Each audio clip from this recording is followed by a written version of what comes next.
Example to है in the given figure determine the value of y।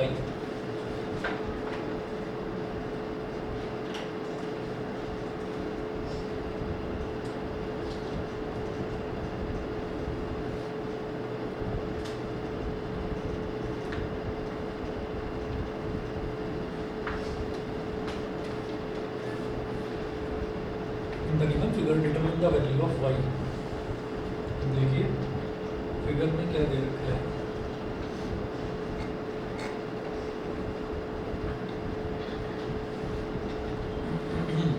A B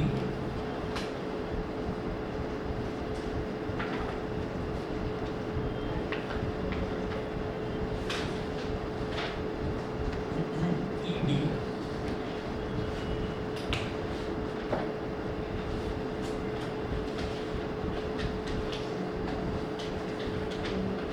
और C F, A B E D और C F.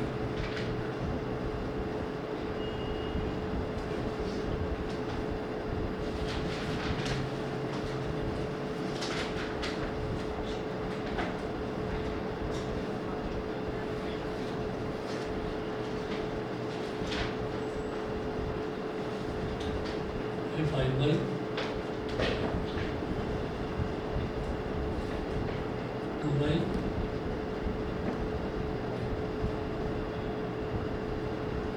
और ये 5/2 और ये बीच वाला पॉइंट दे रखा है O। हमें y की वैल्यू निकालनी है।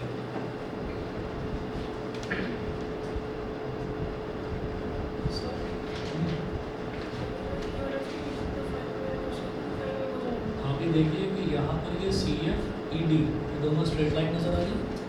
तो एक लाइन और एक लाइन ये दोनों स्ट्रेट लाइन से एक दूसरे को इस तरह से काट रही है, तो ये वाला एंगल इस वाले एंगल के इक्वल हो जाएगा, वर्टिकली अपोजिट एंगल।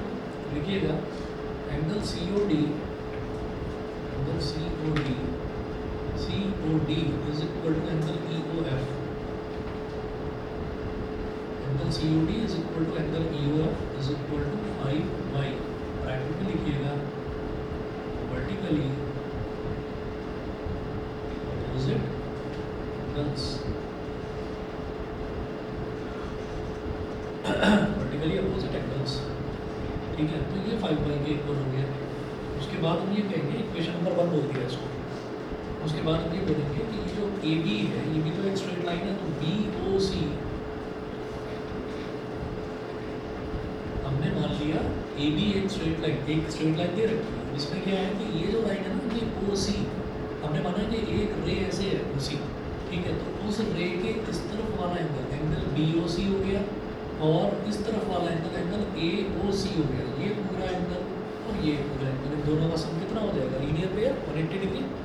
ठीक है, तो angle B O C plus angle A O C is equal to 180 degree. Bracket में लिखिएगा लीनियर पेयर।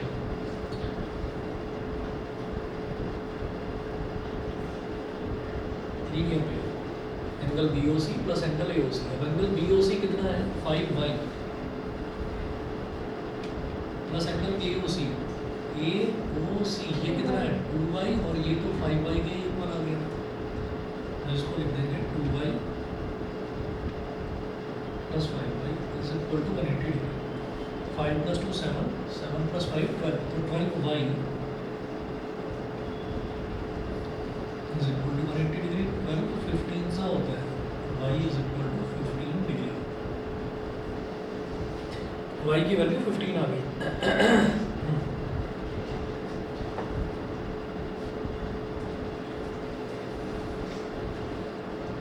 अगला एग्जांपल देखेंगे, example number 3।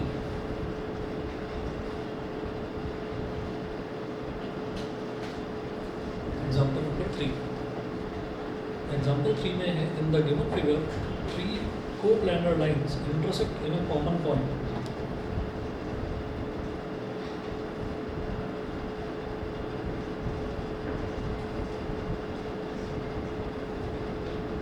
The given figure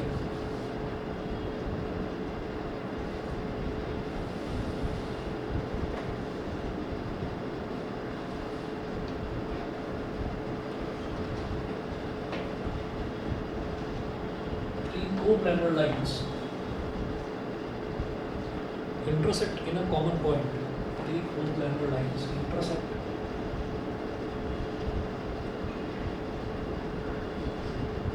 in a common point. Intersect in a common point, comma, forming angles as shown.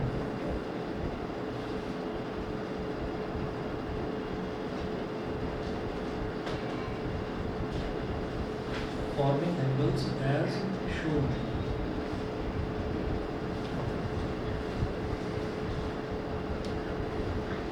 Given A is equal to 50 degree and B is equal to 90 degree.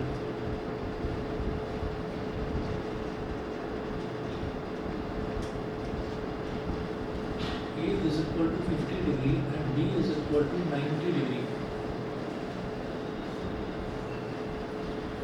Comma, find the values of C, D, E and F.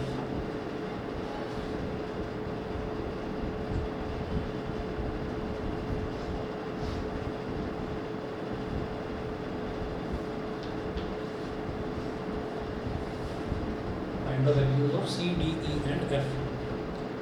इनकी values find out करनी है. Figure देखिएगा, figure क्या दे रखी है? Three coplanar lines intersect in a common point.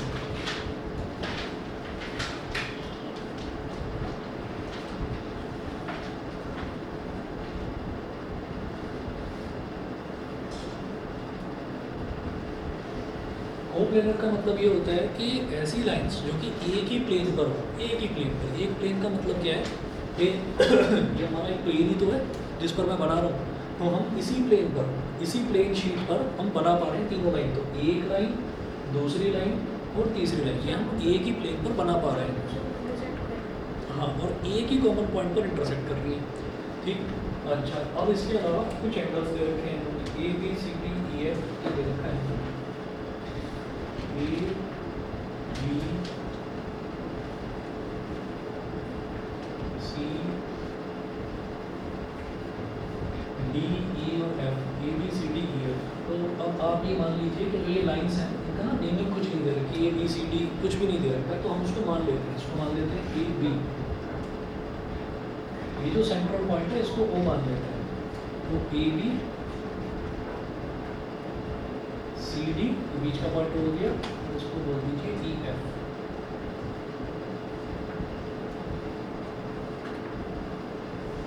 E, B, C, D, E, F इस तरीके से ये दे रखा है.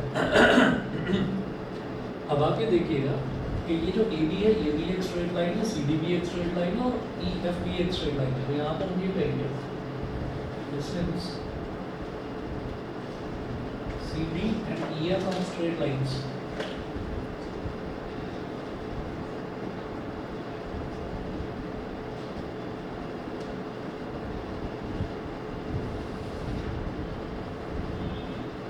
CD and EF are straight lines. ये जो CD है, CD और EF स्ट्रेट लाइन दे रखी है.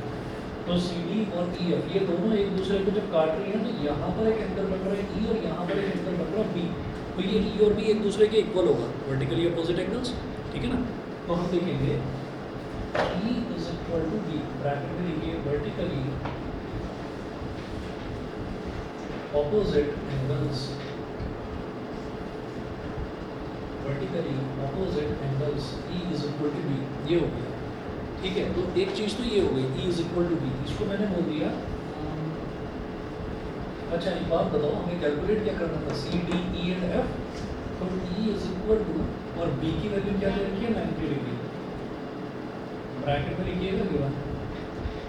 ठीक है. तो E की वैल्यू तो 90 डिग्री आ गई ना. जब B जो है B ही 90 डिग्री के इक्वल दे रखा है तो E भी 90 डिग्री का इक्वल हो गया. तो E हमसे पूछा जा रहा था, बता दिए. समझ गए? ठीक है. अच्छा, अब इसी तरीके से हम ये कहेंगे कि ये वाली लाइन CD, अभी मैंने कौन सी लाइन की थी? CD और EF. अब मैं दूसरी ले लेता हूँ AB और CD. तो देखिए AB और CD के बीच इस तरफ कौन सा एंगल बन रहा है? A. और AB और CD के बीच इस तरफ कौन सा एंगल बन रहा है? D. तो A और D भी इक्वल होंगे. ठीक है. लिखिएगा since AB and CD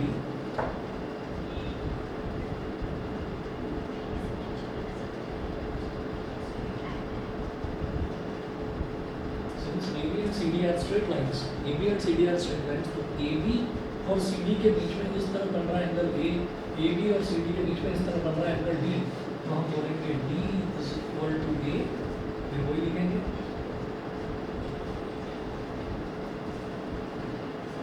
vertically opposite angles, vertically opposite angles, ये हो गया। और ए की वैल्यू दे रखी है 50 डिग्री, यहाँ लिखिएगा D is equal to 50 degree, because A is equal to 50 degree, bracket में लिख लीजिएगा। जब ए 50 डिग्री दे रखा है तो डी और ए तो वैसे ही इक्वल आ गए, है ना, तो डी भी 50 डिग्री के इक्वल आ गया। हाँ जी, ऑनलाइन वाले दोनों बच्चे बताएं, क्लियर है? ठीक है, आगे चलते हैं, दोबारा देख लीजिए, ये वाला समझ में आ गया था, ई की वैल्यू 90 डिग्री। हाँ, अब आप देखिए, अब मैंने कहा कि ये जो तीनों लाइन है ना, एक लाइन तो ये दे रखी है ए बी, एक दे रखी है सी डी और एक दे रखी है E F. A B C D और ई एफ तीनों की तीनों स्ट्रेट लाइन्स हैं, ये दे रखा है इस क्वेश्चन में कि एक ही सेम प्लेन में तीनों की तीनों स्ट्रेट लाइन्स हैं। अब देखिएगा कि अब मैंने लिया ए बी और सी डी को, पहले मैंने ले लिया था सी डी और ई एफ को, अब ले रहा हूँ ए बी और सी डी को। तो इधर देखिए ए बी और इधर देखिए सी डी, तो ए बी और सी डी के बीच में क्या एंगल बन रहा है? ए। इसी तरह से ए बी और सी डी के बीच में इधर क्या एंगल बन रहा है? डी। तो ए और डी वर्टिकली अपोजिट एंगल्स, ये दोनों इक्वल होते हैं, तो वही मैंने लिखा है डी इज इक्वल टू ए, और ए की वैल्यू 50 डिग्री ये दे रखा है, तो इसका मतलब डी की वैल्यू भी 50 डिग्री होगी। क्लियर? ठीक है जी, चलिए जी, तो ये हमारे पास ई की वैल्यू आ गई, डी की वैल्यू आ गई, ई और डी आ गया, अभी सी और एफ और निकालना। कौन कौन सी लाइन ली थी? सी डी और ई एफ लिया था, ए बी और सी डी लिया था, अब ए बी और ई एफ लेना। ठीक है, लिखिएगा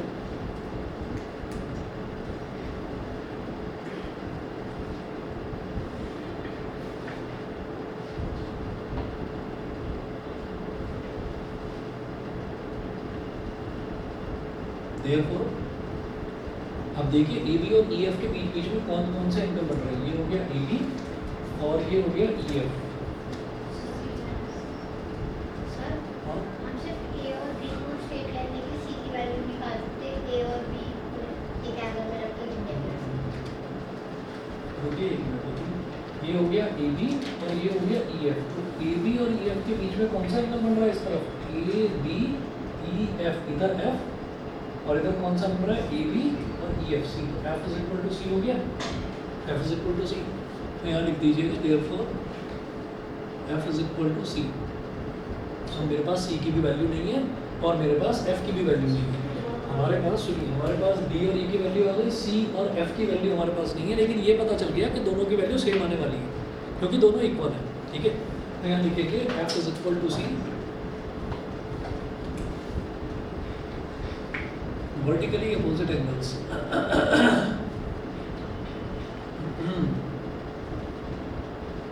और इसको बोल दीजिए आप इक्वेशन नंबर 1। अब बोलो एफ इज इक्वल टू सी। हमने कहा कि ए बी एक स्ट्रेट लाइन और ई एफ एक स्ट्रेट लाइन, तो ए बी ये यहाँ से यहाँ और ई एफ यहाँ से यहाँ, तो ए बी और ई एफ के बीच में इधर क्या एंगल बन रहा है? एफ, और ए बी और ई एफ के बीच में इधर क्या एंगल बन रहा है? सी। तो F is equal to C, vertically opposite angles. समझ गए? ठीक है, अब देखिएगा इसको इक्वेशन नंबर 1 बोलते हैं।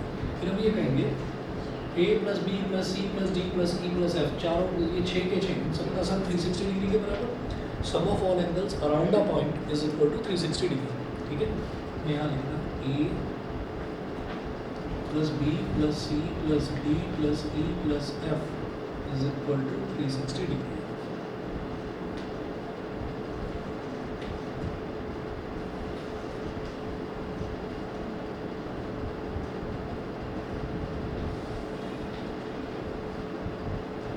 बस इतना लिख दीजिए, sum of all angles around a point. Sir, हम ए बी को लाइन मान के निकाल सकते हैं लीनियर पेयर से। निकाल सकते हैं, ठीक है ना। अब जरा देखिएगा, ये हमारे पास किस किस की वैल्यू? हमारे पास एफ और सी की वैल्यू नहीं है, बाकी सारी वैल्यूज हैं। ए की वैल्यू कितनी है? 50 डिग्री, लिखो 50 डिग्री। ठीक है, बी की वैल्यू 90 डिग्री, बी की जगह 90 डिग्री। सी की वैल्यू नहीं पता तो लिख दो सी। डी की वैल्यू 50 डिग्री, ई की वैल्यू 90 डिग्री, एफ की वैल्यू नहीं पता तो एफ की जगह क्या लिखेंगे, सी सी लिख दो, इज इक्वल टू 360 डिग्री, क्योंकि सी और एफ दोनों इक्वल है तो एफ की जगह पर भी सी ही लिख दिया। 50 plus 50 100, 90 plus 90 180, 180 plus 100 280, C plus C is 2c।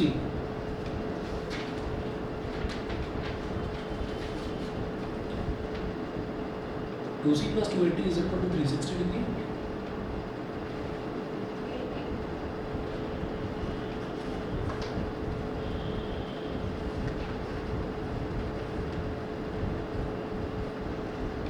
C is equal to F is equal to 40 degree. Okay? ठीक। क्वेश्चन था सर, ये सब मेंशन मैंने सोच चुकी है, जैसे CD and EF is a straight line, सीधा ये नहीं लिख सकते A equals to B equals to 50 और ब्रैकेट में वर्टिकली अपोजिट एंगल्स लिख सकते हो। मैंने यहाँ पर इस वजह से लिखा कि कहीं कंफ्यूजन ना हो जाए, क्योंकि यहाँ पर बहुत सारे एंगल्स दे रखे हैं तो कई बार ये समझ में नहीं आता कि इसको इसके बराबर रखना है या इसको इसके बराबर रखना है, तो इसलिए ये समझा दिया कि यहाँ पर तो 3 ही लाइन है, अगर मान लो मैं इसमें एक चौथी लाइन और इंक्लूड कर दूँ तो कंफ्यूज हो जाओगे सारे के सारे। तो इसलिए हमें ये ध्यान में रखना है कि हम कौन सी 2 लाइन्स को लेकर चल रहे हैं। तो कोई 2 लाइन पकड़ दो, कोई भी 2 लाइन, हमारे पास 3 थी तो हमने ABCD ले लिया, फिर CDEF ले लिया और ABEF ले लिया, तो इसमें कन्फ्यूज़न नहीं होगा, इसलिए मैंने समझाने के लिए लिखा है, पेपर में लिखना जरूरी नहीं है। ठीक है, चलिए ये वाला हो गया एग्जाम्पल नंबर 3। अगला देखते हैं एग्जाम्पल 4।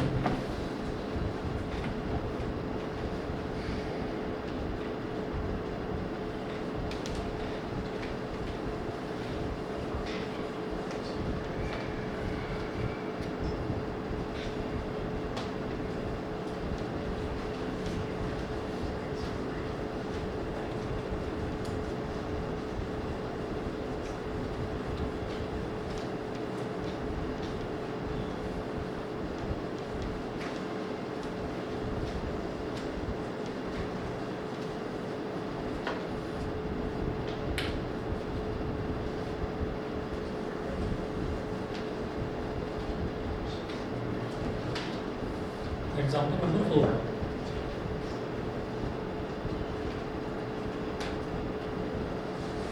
Example 4 में देखिए, in the given figure AB and CD are straight lines.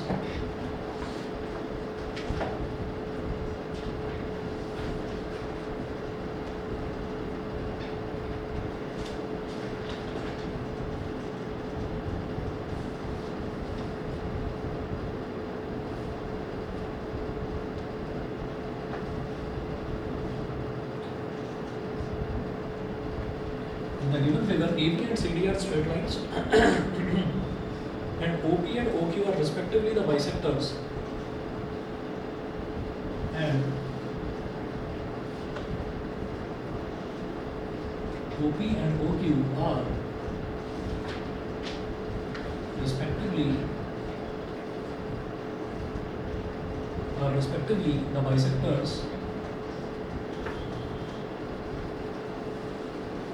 respectively the bisectors of angles BOD and AOC.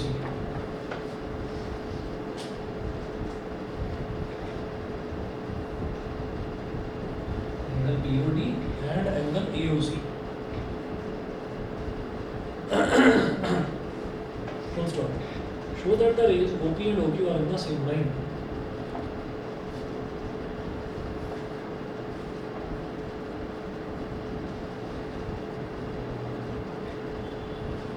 Show that the rays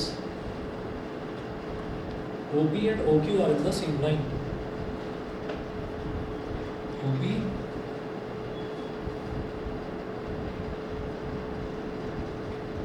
and OQ are in the same line.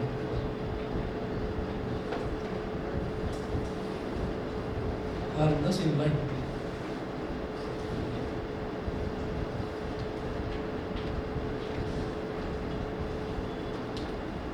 अब देखिएगा AB and CD are straight lines, तो एक line इधर दे रखी है AB, equation में दे रखा है AB,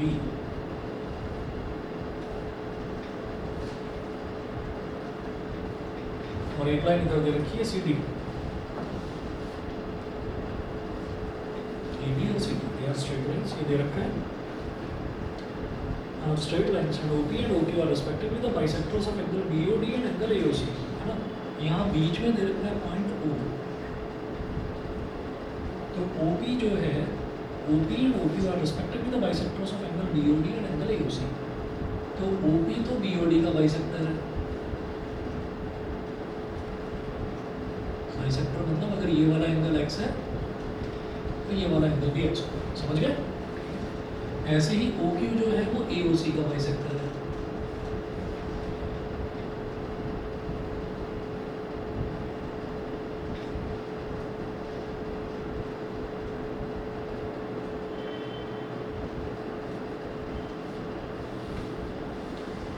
show that the rays OP and OQ are in the same line. मुझे ये शो करना है कि ये जो PQ है ना, एक स्ट्रेट लाइन है, हमको ये चीज़ शो करनी है.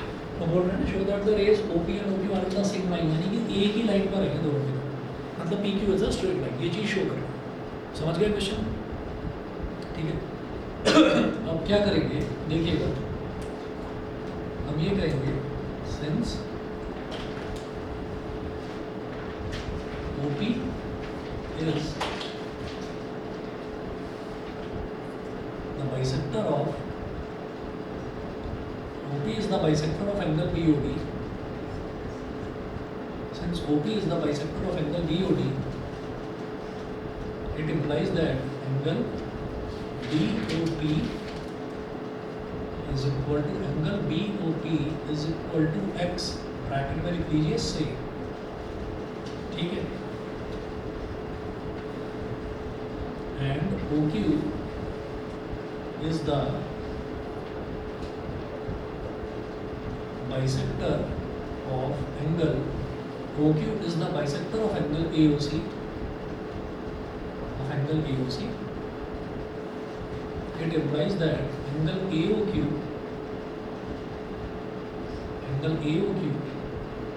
is equal to angle COQ is equal to y. Bracket में लिखिए सही, ये भी हमने मान लिया. ठीक है. दे रखा था कि OQ इसका बाइसेक्टर है. बाइसेक्टर है तो भाई ये वाला एंगल और ये वाला एंगल इक्वल होगा. ठीक है. अब देखिएगा,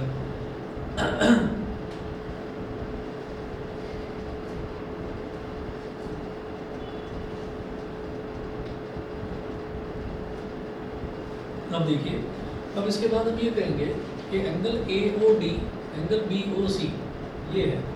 तो angle AOD is equal to angle BOC. Angle AOD is equal to angle BOC is equal to Z. Bracket में लिखिएगा से और यहाँ लिख देना वर्टिकली अपोजिट एंगल. ये दे नहीं रखा, ये हमें दिखाई दे रहा है कि ये वाला एंगल और ये वाला एंगल इक्वल हो गया, वर्टिकली अपोजिट एंगल. तो इसको मैंने क्या मान लिया Z. तो ये जब Z है तो फिर ये भी Z होगा. सर हम ये तब तो लिख सकते हैं जब Q और P स्ट्रेट लाइन होगी. कौन सी? अगर Z जो हमने वर्टिकली अपोजिट माना है वो तभी तो होंगे जब Q और P स्ट्रेट लाइन होगी. नहीं, उससे मेरे को Q और P से कुछ लेना देना ही नहीं है. आप ये देखिए, हमको दो तो दे रखा है ना, यहाँ पर दे रखा है कि AB and CD are straight lines. तो AB और CD को ही मान रहा हूँ मैं. तो देखिए AB और CD के बीच में इधर एंगल क्या बन रहा है Z, और ऐसे ही AB और CD के बीच में इधर एंगल बन रहा है Z. तो इसलिए ये दोनों वर्टिकली अपोजिट है. इनमें P और Q को गायब भी कर दो तब भी कोई फर्क नहीं पड़ेगा. ठीक है. अच्छा, इससे लिखने में दिक्कत आ रही होगी ना? कैसे हुआ? खेलते हुए बास्केटबॉल. Vertically opposite angles.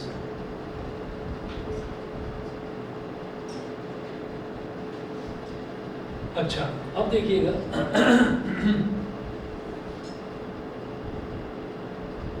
अब हम P और Q को स्ट्रेट लाइन तो मान नहीं सकते, पर एक चीज तो है, ये O एक पॉइंट तो है, और ये जितने भी एंगल्स हैं ये पॉइंट के चारों तरफ है.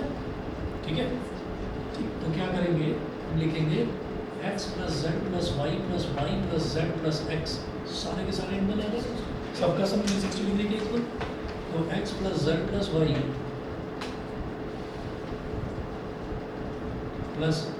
Plus Z plus x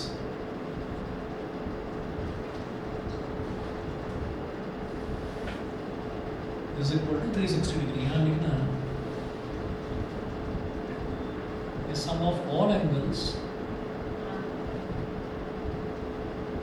around a point, sum of all angles around a point.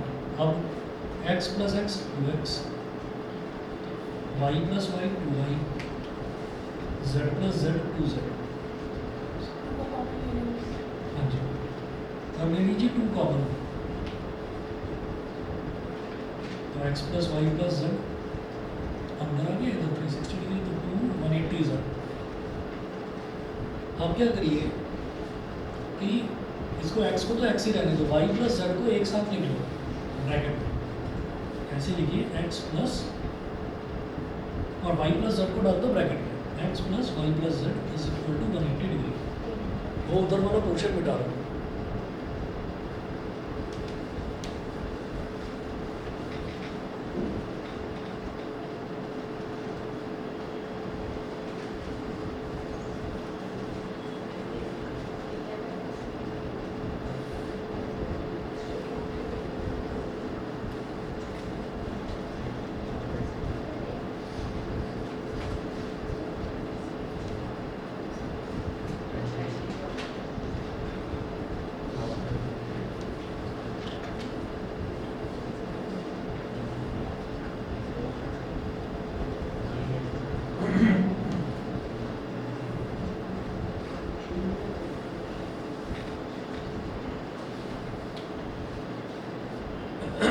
x plus Y plus Z is equal to 180 degree. अब x को क्या लिखेंगे, x को लिखेंगे POD, लिखिए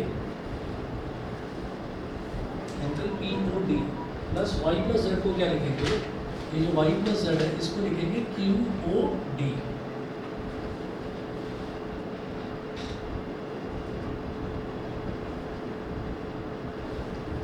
ठीक है, आप लिखिएगा both these angles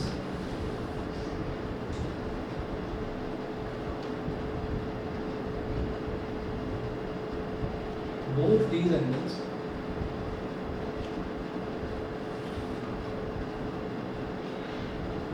angles are forming a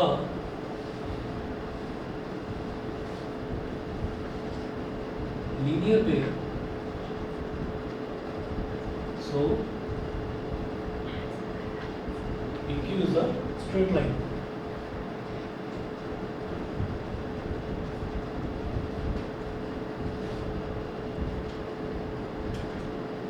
आप forming a linear pair, so PQ is a straight line, तो PQ हमारी एक स्ट्रेट लाइन हो गई। ठीक है, समझ गए। अगर स्ट्रेट लाइन दे रखी होती है, अगर स्ट्रेट लाइन दे रखी होती है तो मैं सीधा बोलता हूँ x plus Y plus Z is equal to 180 degree. ठीक है, अब स्ट्रेट लाइन दे नहीं रखी तो मैं कहूँगा x plus Y plus Z is equal to 180 degree आ रहा है। ठीक है, उसमें मैंने लीनियर पेयर का कंसेप्ट नहीं लगाया, उसमें हमने sum of all angles around a point का कंसेप्ट लगाया है।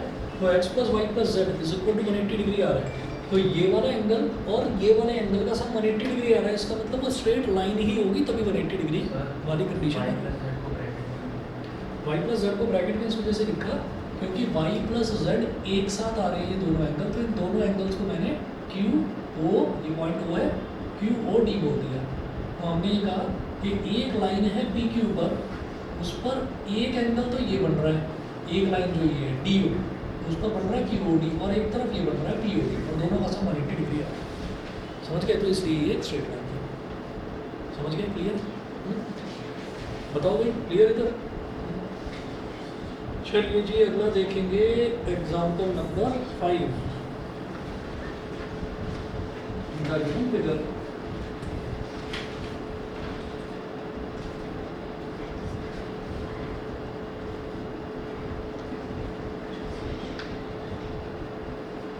the given figure, two straight lines PQ and RS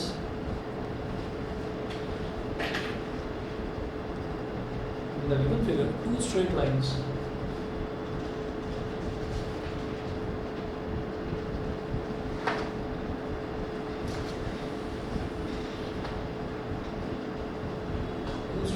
PQ and RS intersect each other at O, intersect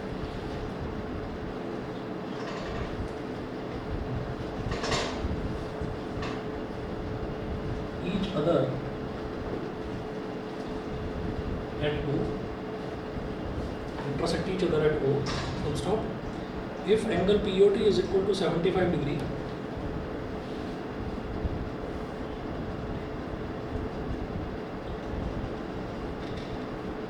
if angle POT is equal to 75 degree, comma, find the values of A, B and C.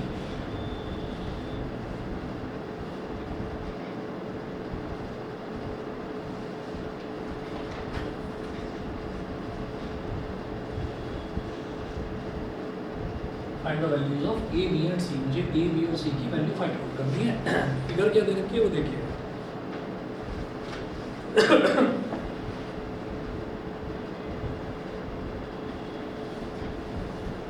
P Q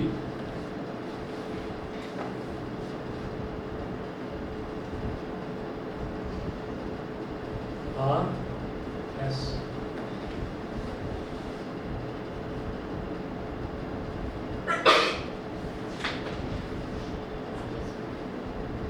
ये point एक T भी दे रखा है, ठीक है। इन्होंने बोला P Q and R S intersect each other at O, तो एक चीज़ तो इन्होंने बता दी कि पी क्यू और आर एस एक स्ट्रेट लाइन है, ठीक है। और एक बीच में एक लाइन निकल रही है ओ टी, वो क्या है वो देखिएगा। इधर एक पॉइंट ले लिया ओ,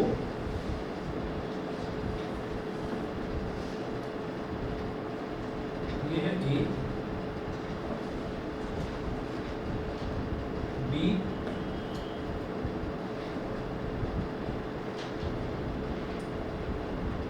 seventy five degree,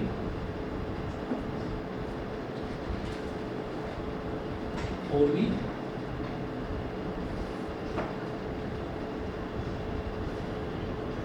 to C.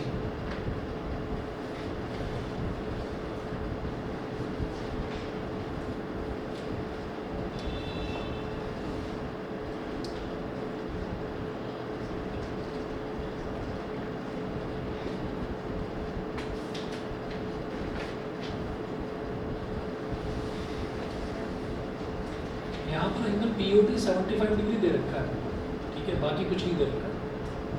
तो कैसे करें? सर ए और 4B को इक्वल रख सकते हैं, वर्टिकल बोलते ए और 4B को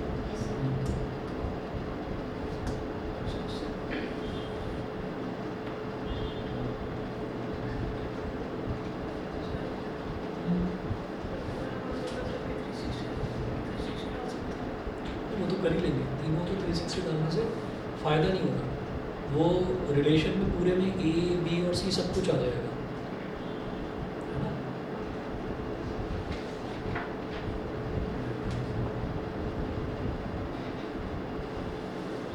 ये हो गया सी, लिखिएगा since PQ is a straight line,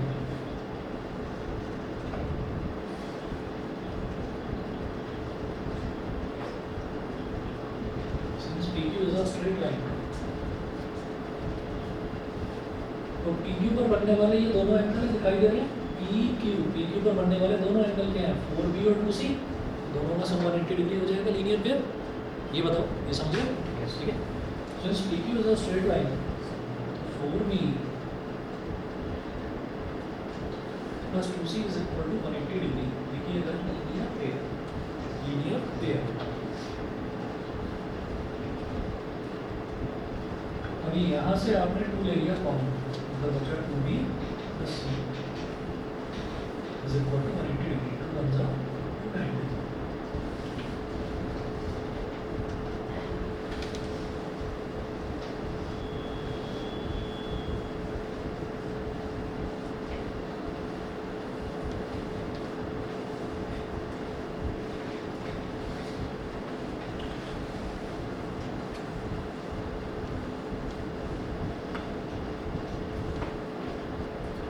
तो यहाँ से हमारे पास वैल्यू आ गई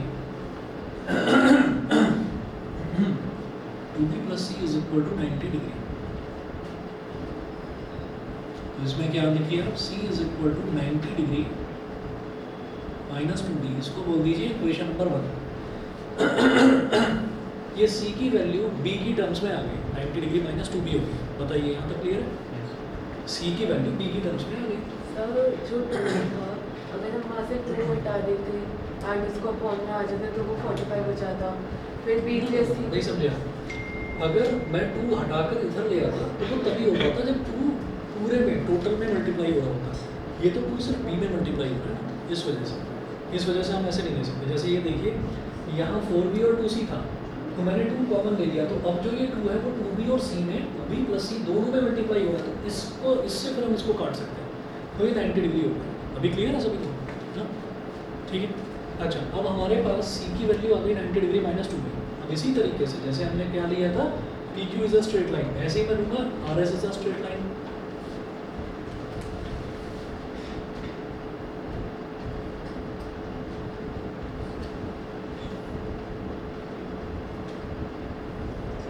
Since RS is also a straight line, क्या होगा? ये RS है तो इस पर क्या दोनों एंगल कौन से हैं? A और 2C। तो A plus 2C is equal to 180 degree, linear pair.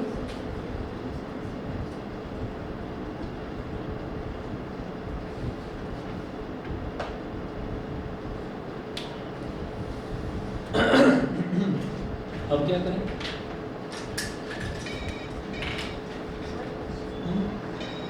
Sir message को कर सकते हैं कि 4b और a को इक्वल रख दियो और 75 प्लस b को 2c के को और 367।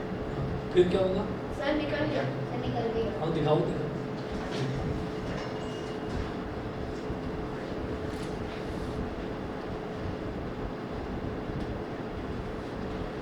ये तुमने ले लिया, उसी की जगह ले लिया 75 प्लस बी, है ना? और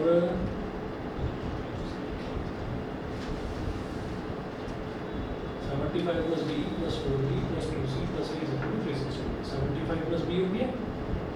अच्छा, फिर 4b ऐसे ही रहने दिया, फिर 2c, अच्छा 2c की जगह लिख दिया 75 प्लस बी। ठीक है। अच्छा, सब कुछ b की टर्म्स में आ गया, b की वैल्यू आ गई, फिर a की आ गई। हाँ बढ़िया, सही। क्या क्या वैल्यू आई बताओ? सर 84 और 48। a की वैल्यू 84, c की वैल्यू 48 और b की वैल्यू 41। सारी सही है। ठीक है, तो a plus 2c is equal to 180 degree, ये हो गया। अब यहाँ से क्या करिए, जैसे यहाँ से c की वैल्यू निकाली थी, यहाँ डाल दो a प्लस 2 इंटू सी की जगह डाल दीजिए 90 minus 2d is equal to 180 degree. ठीक है, अब यहाँ से क्या होगा, a प्लस 2 इंटू 90 कितना हो गया 180 डिग्री, और 2 इंटू माइनस 2b कितना हो गया minus 4b is equal to 185। अब इन दोनों को उधर ले जाओ ताकि a की वैल्यू b की टर्म्स में आ जाए, तो 180 degree minus 180 degree plus 4b minus 180 plus 180 cancel out हो गया, तो यहाँ a की वैल्यू आ गई 4b। ये हो गई इक्वेशन नंबर 2। अब हमने क्या करा कि a की वैल्यू भी b की टर्म्स में निकाल ली, c की वैल्यू भी b की टर्म्स में निकाल ली। अब आप क्या करिए, सबको ऐड कर दो, इज इक्वल टू 360 डिग्री डाल, ठीक है ना? अब आपका सीधा सीधा हो जाएगा ये करिए a plus 2c, now a plus 2c plus 4b plus 75 plus b, समझ रहे हैं? a plus 2c plus 4b plus 75 plus b, a plus 2c plus 4b plus 75 plus b is equal to 360 degree. Sum of all angles around the point.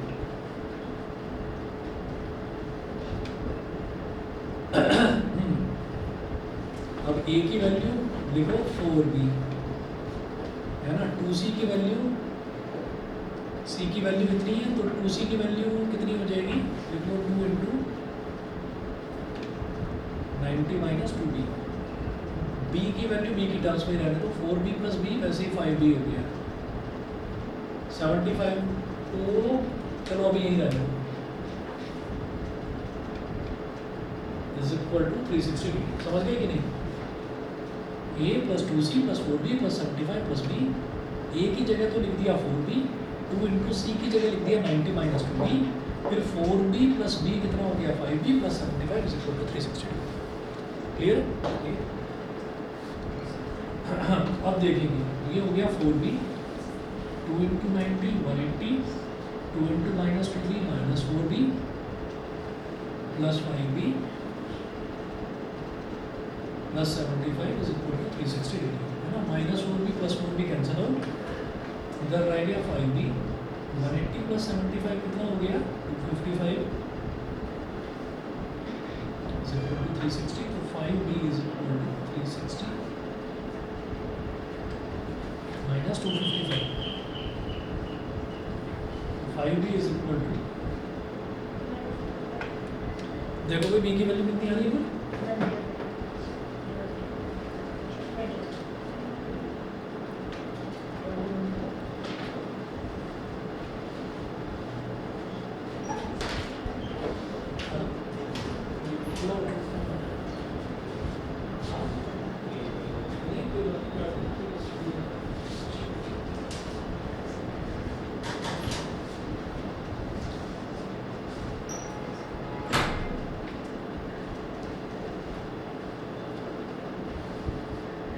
कितनी आ रही है?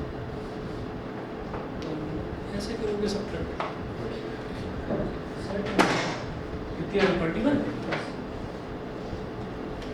तो 10 minus 5 is 5 और इधर क्या बचा 5, 5 माइनस 5 इज 0 और 3 minus 2 is 1, कितना आ गया 21।